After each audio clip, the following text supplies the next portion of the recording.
ஓம் கஜத்வஜாய வித்மகே சுக அஸ்தாக தீமகி தன்னோ புத பிரஜோதயாத். நம்ம சிவஸ்ரீ ஜோதிடம் வியூவர்ஸ் எல்லாருக்கும் வணக்கம். ஸோ இப்போ தான் நம்ம யூடியூப் ஸ்டார்ட் பண்ணி ஒரு 1 வீக் 10 டேஸ் தான் ஆகுது நம்ம. ஸோ நிறைய பேர் சப்போர்ட் பண்ணுறீங்க.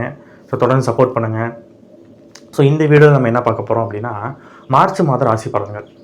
மார்ச் மாதம், அதாவது மாசி மாதத்தோட 15 நாளும் பங்குனி மாதத்தோட 15 நாளும் வரும் இந்த மார்ச் மாதத்தில். ஸோ ரெண்டையும் கம்பைன் பண்ணி நம்ம பார்ப்போம். பொதுவாகவே இந்த மாசி மாதம் பார்த்திங்கன்னா புனித நீராடு மாதம்னு சொல்லுவாங்க. எல்லா இடத்துலையும் பார்த்திங்கன்னா புனித நீராடுவதில் நிறைய இடங்களில் கும்பமேளாவில் மாசி மகம் வரப்போகுது. அப்போ ஸோ சொல்கிறேன், இப்போ அடுத்தடுத்து இப்போ என்னங்கிறத சொல்கிறேன் நான்.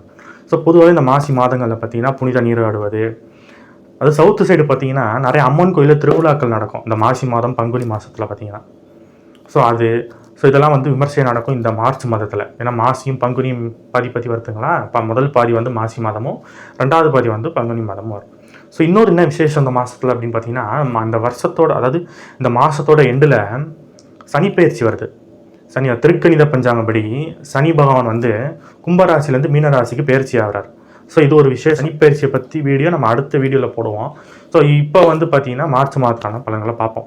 ஸோ மார்ச் மாதத்தில் வேறு என்னெல்லாம் விசேஷங்கள் வருதுன்னு பார்த்தீங்கன்னா, 5ஆம் தேதி பார்த்தீங்கன்னா சஷ்டியோடு சேர்ந்து கிருத்திகை நட்சத்திரமும் வருது. சஷ்டி திதியும் வருது, கிருத்திகை நட்சத்திரமும் வருது. ஸோ அன்றைக்கி பார்த்தீங்கன்னா முருகனுக்கு ரொம்ப உகந்த நாள் அன்னைக்கு. ஏன்னா முருகனை வந்து கார்த்திகை பெண்கள் தான் வளர்த்ததாக சொல்லுவாங்க. ஸோ அன்றைக்கி சஷ்டி திதியும் வேறு வருது. ஸோ அன்றைக்கி முருக பக்தர்கள் விரதம் இருந்து ஸோ அன்றைக்கி முருகனை வழிபாடு பண்ணுறது ரொம்ப சிறப்பு. நிறைய முருகன் கோயிலையும் விமர்சையாக நிறைய விஷயங்கள் நடக்கும். இன்னும் முக்கியமானது என்னென்னு பார்த்தீங்கன்னா, 6ஆம் தேதி பார்த்தீங்கன்னா வாஸ்து நாள் வருது. 6ஆம் தேதி வாஸ்து நாள். ஆனால் அன்றைக்கி இன்னொரு மைனஸ் பாயிண்ட் என்னன்னா, அஷ்டமி இருக்குது. ஸோ அஷ்டமியும் வருதே, வாஸ்து நாள் வருதே, நீங்கள் பூமி பூஜை போடலாமா அப்படின்னா, பொதுவாக அஷ்டமிங்கிறது அவ்வளோ சிறப்புன்னு சொல்ல முடியாது. ஆனால் அன்றைக்கி வாஸ்து நாளும் வருது. ஸோ பொதுவாக வாஸ்து நாள் அன்றைக்கி எந்த ஒரு நெகட்டிவாக இருந்தாலும் வாஸ்து நாள் அன்றைக்கி பூஜை போடலாங்கிறது ஒரு வாஸ்துவில் ஒரு ஐதீகம். ஸோ நம்ம வாஸ்து வீடியோ அடுத்தடுத்து போடுவோம். ஸோ இப்போ 6ஆம் தேதி வாஸ்து நாள் வருது. அஷ்டமி வந்தாலும் யார் பேரில் அந்த வீடு கட்டுறீங்களோ அவங்களுக்கு அன்றைக்கி வந்து தாராபலன் இருந்துச்சு அப்படிங்கிற பட்சத்தில், அவங்க நல்ல தசபுத்தி நடக்கிறதுங்கிற பட்சத்தில் அன்றைக்கி வாஸ்து பூஜை போட்டுக்கலாம். அடுத்து பார்த்திங்கன்னா ரொம்ப முக்கியமான விசேஷம் வந்து 12ஆம் தேதி வந்து மாசி மகம் வருது.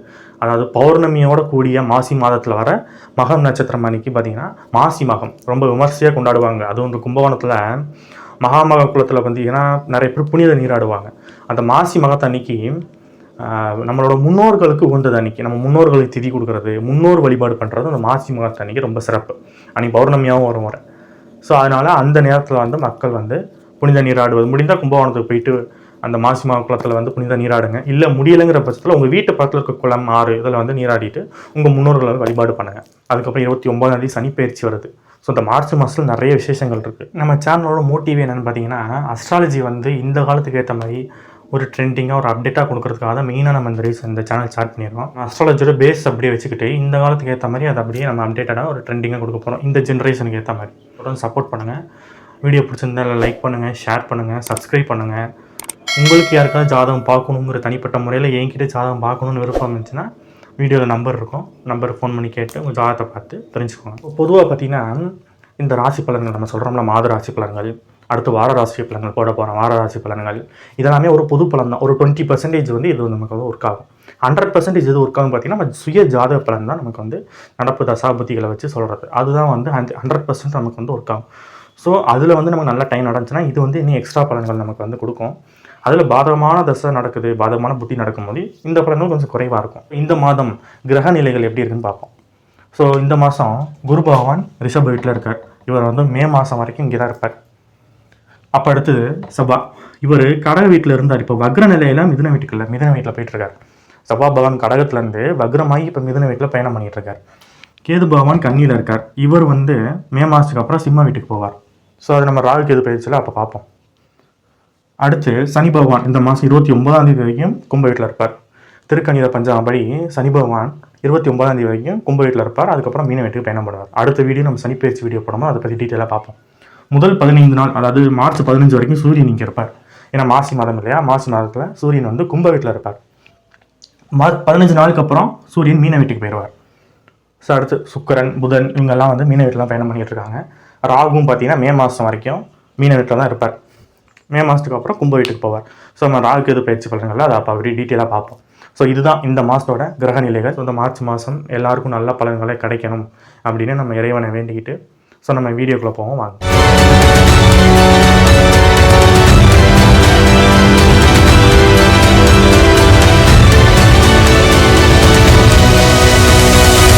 ஸோ அடுத்து நம்ம இப்போ கன்னி ராசியை பார்ப்போம். பொதுவாகவே இவங்களுக்கு வந்து பார்த்திங்கன்னா ஒரு 1 இயராக பார்த்திங்கன்னா கொஞ்சம் அப் அண்ட் டவுன்ஸ் ரெண்டுமே இருக்குது லைஃப்பில். ராசியில் கேதுவும் 7ஆம் இடத்துல ராகு இருக்கிறப்ப ஒரு சில பிரச்சனைகள் நிறையா வந்துச்சு. ஃப்ரெண்ட்ஸுக்கிட்ட நம்ம பழகிறவங்கள்ட்ட நிறைய பிரச்சனைகள், ஆர்குமெண்ட்டு, சண்டை, பிரிவினைகள் வந்துச்சு. கன்னி ராசிக்காரவங்க ராசியிலே கேது இருக்கும்போது பார்த்திங்கன்னா நிறைய கன்ஃபியூஷன்ஸ் இருக்கும். அதாவது கேதுனாலே ஒரு குழப்பவாதின்னு சொல்கிறது. அப்போ நிறைய விஷயங்கள் கன்ஃபியூஷன்ஸ் இருக்கும், ஒரு டிசிஷன் எடுக்க முடியாமல் இருக்கும், தேவையில்லாத குழப்பங்கள் நிறையா இருந்திருக்கும். ஆனால் அதே நேரத்தில் குரு ராசியை பார்க்குறாருல்ல, ஸோ குரு ராசியை பார்க்கும்போது இவ்வளோ பிரச்சனைகள் இருந்தாலும் அதுலேருந்து வெளியில் வந்துடுவாங்க. ஸோ ஒரு பிரச்சனைகள் வந்து அதுக்கப்புறம் அது சால்வான வருஷமாக தான் இந்த போன வருஷத்துலேருந்து இப்போ வரைக்கும் இருந்திருக்கும் கன்னி ராசிக்காரங்களுக்கு. ஸோ இப்போ எப்படி இருக்கும் அப்படின்னு பார்த்தீங்கன்னா மற்ற மாதங்களை விட இந்த மார்ச் மாதம் கன்னி ராசிக்கு சூப்பராக இருக்கும். எப்படி அப்படின்னு பார்த்தீங்கன்னா உங்கள் ராசிநாதன் புதன் 7ஆம் இடத்துல இருந்து ராசியே பார்க்குறாரு. இன்னொன்று என்னென்னா இந்த கன்னி ராசிக்கு 2ஆம் இடத்துக்கும் 9ஆம் இடத்துக்கும் அதிபதி சுக்கிரன் 7ஆம் இடத்துல உச்சமாகி ராசியை பார்க்குறாரு. அப்போ கன்னிக்கெல்லாம் ரொம்ப முக்கியமான கிரகங்கள் யாருன்னு பார்த்தீங்கன்னா சுக்கிரனும் புதனும் தான். ராசிநாதன் புதனும் பாக்கியாதிபதி சுக்கிரனும் தான். ஸோ இவங்க 2 பேரும் பார்த்தீங்கன்னா 7ஆம் இடத்துல இருந்து ராசியை பார்க்க போகிறாங்க. ஸோ மற்ற மாதத்தை விட இந்த மாதம் வந்து பார்த்திங்கன்னா கன்னி ராசிக்கு நல்லாயிருக்கும்.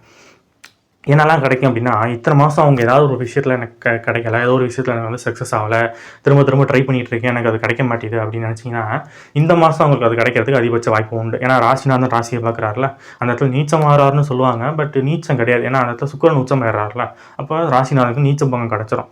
அதுக்கு புதன் வந்து தொழில் ஸ்தானாதிபதியும் புதன் தான். அப்போ பிஸ்னஸ் பண்ணுறவங்களுக்கு இந்த மாதம் பிஸ்னஸில் ஒரு அப்லிஃப்ட் உண்டு. ஏன்னா தனஸ்தானாதிபதியும் ராசியை பார்க்குறாரு. அப்போ பணமும் உண்டு, பிஸ்னஸ் நல்லா போகும். அந்த பிஸ்னஸ் நல்லா போகிறனால பணமும் உண்டு. ஏன்னா தனஸ்தானாதிபதி ராசியை பார்க்குறாரு, அது சுக்கிரனா வேற வராரு. ஸோ ஃபுட் பிஸ்னஸ் பண்ணுறவங்களுக்கு ட்ரெஸ்ஸு, காஸ்மெட்டிக்ஸு இது மாதிரி சுக்கிரனோட காரகங்களில் உள்ள பிஸ்னஸ் பண்ணுறவங்க, சுக்கிரனோட காரகங்கள் என்னங்கிறத பின்னாடி நம்ம வீடியோ பாடுவோம். ஸோ அந்த மாதிரி பிஸ்னஸ் பண்ணுறவங்களுக்கு இந்த மாதம் சூப்பராக இருக்கும். அதேமாதிரி படிக்கிற பிள்ளைங்க இந்த மாதம் பார்த்தீங்கன்னா ஃபஸ்ட்டு மார்க் வாங்குறது யாரெல்லாம் பார்த்தீங்கன்னா கன்னி ராசியில் அதிகமாக இருப்பாங்க. ஏன்னா புதன் 7ஆம் இடத்துலேருந்து ராசியவே பார்க்குறாரு. அப்போ புதன் நல்லா இருக்கிறாரு. அப்போ கல்விக்குரிய கிரகம் புதன் நல்லா இருக்கும் போது இந்த மாதம் பப்ளிக் எக்ஸாம் எழுதுகிற ஸ்டூடெண்ட்ஸ் எல்லாரும் பார்த்தீங்கன்னா கன்னி ராசிக்காரங்க நிறைய பேர் வந்து நல்லா ஸ்கோர் பண்ணுவாங்க. 10ஆம் இடத்துல செவ்வாய் வராரு.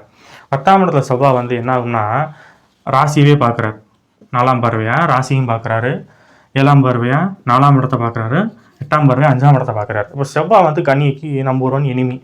முதல் எனிமி பற்றி யாருன்னு பார்த்தீங்கன்னா கன்னி ராசிக்கு செவ்வாய் தான். ஏன்னா 8ஆம் இடத்துக்கு அதிபதி இல்லை, 3, 8க்கு அதிபதி வந்து செவ்வாய் தான். அப்போ நல்ல கிரகம் இல்லை. அவர் வந்து 10ஆம் இடத்துக்கு வரார், 10ல் திக்பலம் ஆகிறார். அப்போ ஒரு வகையில் வந்து பார்த்தீங்கன்னா அவர் நெகட்டிவ் பாயிண்ட் தான் இது. ஏன்னா 10ல் செவ்வாய் வரும்போது பிஸ்னஸ் நல்லா இருக்கும். ஆனால் கன்னி ராசிக்கு 8 கூடியவர் 10க்கு வராரு. 8 கூடியவர் 10ல் வரும்போது என்ன ஆகுனா பிஸ்னஸில் ஒரு சேஞ்சஸ் உண்டு.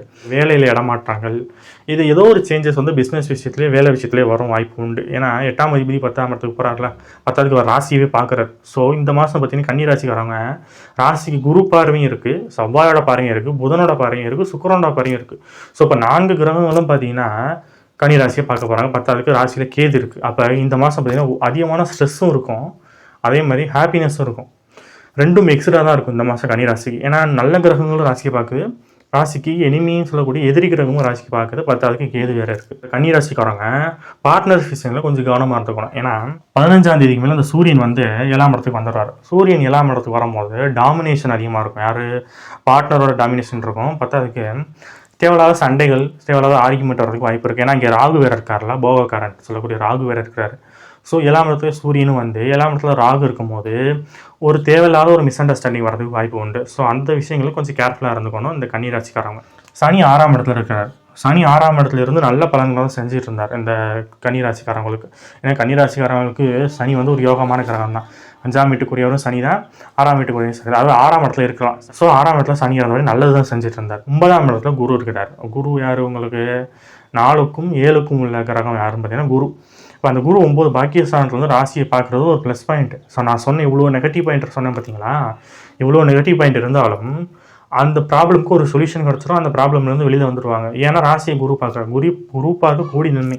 குரு ஒரு இடத்த பார்த்துட்டாரு அப்படின்னா எவ்வளோ தோஷங்கள் இருந்தாலும் அந்த தோஷங்கள் நிவர்த்தி ஆயிடும். ஏன்னா குரு பார்வை இல்லையா? அதனால பார்த்தீங்கன்னா இந்த மாதம் நான் சொன்ன மாதிரி மற்ற மாதங்களை விட இந்த மாதம் கன்னி ராசிங்க வந்து ரொம்ப நல்லாவே இருக்கும். நான் சொன்ன மாதிரி சின்ன சின்ன டிஸ்டர்பன்ஸ் இருக்க தான் செய்யும். ஸோ அதை மட்டும் நீங்கள் கொஞ்சம் ப்ரிகாஷனாக இருந்துக்கணும். ஏன்னா அதுக்கு நம்ம வீடியோ போடுறோம். ப்ரீ பிளான்டாக நீங்கள் இருந்துக்கணும் நான் சொன்ன மாதிரி. ஏன்னா பார்த்தீங்கன்னா 12 கூடியவர் வந்து விரையாதிபதி. இந்த கன்னி ராசிக்கெல்லாம் 12ஆம் அதிபதி யாருன்னு பார்த்தீங்கன்னா சூரியன். இவர் வந்து விரையஸ்தானத்துக்கு உள்ளவர். இவர் 7ஆம் இடத்துக்கு வர போகிறார். அதாவது 15ஆம் தேதிக்கு மேலே 7ஆம் இடத்துக்கு வந்துடுறார். அப்போ சூரியன் 7ஆம் இடத்துக்கு, அதாவது விரையாதிபதி 7ஆம் இடத்துக்கு வரும்போது தேவையில்லாத ஏதோ ஒரு விஷயத்தில் விரயம் பண்ணுற மாதிரி வரும். தேவையில்லாத செலவுகள் வர்றதுக்கு வாய்ப்பு உண்டு. ஸோ அதை மட்டும் கொஞ்சம் கண்ட்ரோல் பண்ணிட்டாங்க அப்படின்னா கன்னிராசிக்காரங்களுக்கு இந்த மாதம் சூப்பராகவே இருக்கும். கன்னிராசிக்கு பார்த்திங்கன்னா இந்த 4ஆம் தேதி 5ஆம் தேதி சந்திராஷ்டமம் இருக்குது. ஸோ அந்த நாட்களில் மட்டும் கொஞ்சம் கேர்ஃபுல்லாக இருந்துக்கணும். ஏன்னா சந்திராஷ்டமத்தில் தான் வந்து பார்த்திங்கன்னா தேவையில்லாமல் ஆர்கியூமெண்ட்டு, சண்டை வர்றது, இல்லை யார்கிட்டயாவது போயிட்டு ஏதோ நம்ம ஒன்று சொல்ல போய் அவங்க ஒன்று புரிஞ்சுக்கிட்டு ஒரு மிஸ் அண்டர்ஸ்டாண்டிங் வர்றது, இல்லைனா வந்து பார்த்திங்கன்னா பைக்லேயோ இல்லை ட்ராவல் பண்ணும்போதோ லைட்டாக கையில் காலில் அடிபடுறது, இல்லைனா வந்து பணத்தை எங்கேயாவது மிஸ் பண்ணுறது, இந்த மாதிரி விஷயங்கள் ஏதோ கொஞ்சம் நடக்கிறதுக்கு வாய்ப்பு உண்டு. ஏன்னா சந்திராஷ்டம நாட்களில். ஸோ அந்த நாட்களில் மட்டும் கன்னிராசிக்காரங்க கொஞ்சம் கேர்ஃபுல்லாக இருந்துக்கணும். மார்ச் மாதம் எப்படி இருக்கும் அப்படிங்கிறத நம்ம பார்த்தோம். ஸோ தொடர்ச்சி அடுத்தடுத்து நம்ம சனி பயிற்சி, ராகுகேது பயிற்சி, குரு பயிற்சி இப்படின்னு போடுறோம். அது இல்லாமல் நடுவில் அவேர்னஸ் வீடியோ போட போகிறோம், பொது பலன்கள் போட போகிறோம், ஜென்ரலான வீடியோஸ் எல்லாம் போட போகிறோம். அதை சப்போர்ட் பண்ணுங்கள், லைக் பண்ணுங்கள், ஷேர் பண்ணுங்கள், சப்ஸ்கிரைப் பண்ணுங்கள், பக்கத்தில் இருக்க பெல் பட்டன் அமைக்கணும். ஏன்னா அப்போ தான் பார்த்தீங்கன்னா நம்ம போடுற அடுத்தடுத்த வீடியோஸோட நோட்டிஃபிகேஷன் உங்களுக்கு வரும். ஏன்னா அடுத்தடுத்து ரொம்ப முக்கியமான வீடியோஸ் நம்ம போட போகிறோம். அதேமாதிரி பார்த்தீங்கன்னா தலச்சன் கல்யாணம் பண்ணலாமா அப்படிங்கிற வீடியோ ஒன்று வரப்போகுது. மூல நட்சத்திரம் போன கல்யாணம் பண்ணால் மாமனாருக்கு ஆகாதுங்கிறாங்க. இது மாதிரி அவேர்னஸ் வீடியோ நம்ம போட போகிறோம், பயிற்சி பலன்கள் போட போகிறோம், அடுத்தடுத்து மாத பலன்கள் போட போகிறோம். ஸோ தொடர்ந்து சப்போர்ட் பண்ணுங்கள். ஸோ அடுத்த வீடியோவில் உங்களை சந்திக்கும் வரை உங்கள்கிட்ட விடைபெறுவது உங்கள் ஜோதிடர் சிவாஜி ஸ்ரீனிவாசன். நன்றி, வணக்கம்.